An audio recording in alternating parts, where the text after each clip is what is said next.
Have you ever seen those mind-blowing videos where multiple clips play at once, perfectly arranged on the screen? It looks advanced, almost like something only pro editors can pull off.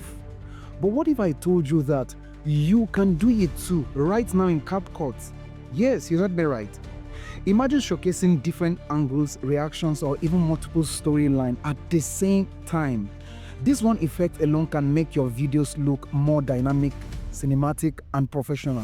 And the best part, you don't need expensive softwares or years of editing experience, just Capcut and the right tricks. In this video, I'm going to unlock the secret behind creating a stunning multiple split screen effect step by step. No confusion, no shortcut missed. By the end, you'll be pulling it off effortlessly. Before we dive in, do me a quick favor. Hit that subscribe button, smash the like button, and let me know in the comment if you have ever tried this effect before. And you have done, what is the feel? What was the experience like? Alright, let's get started and take your edit to the next level. First is to select the clips we want to use for this purpose. I'll go ahead and select and then open. Now after you open the clips, drag it to the timeline. Now when dragging the clips, make sure you place the clips above each other. Okay, so place it above. Now by the time you're done placing the clips above each other, select a particular clip, move your mouse to the right hand side of your screen, make sure video is selected. Now under it you will see mask. Now click on mask, make sure the mask is checked and then click add marks. Now under add mark you see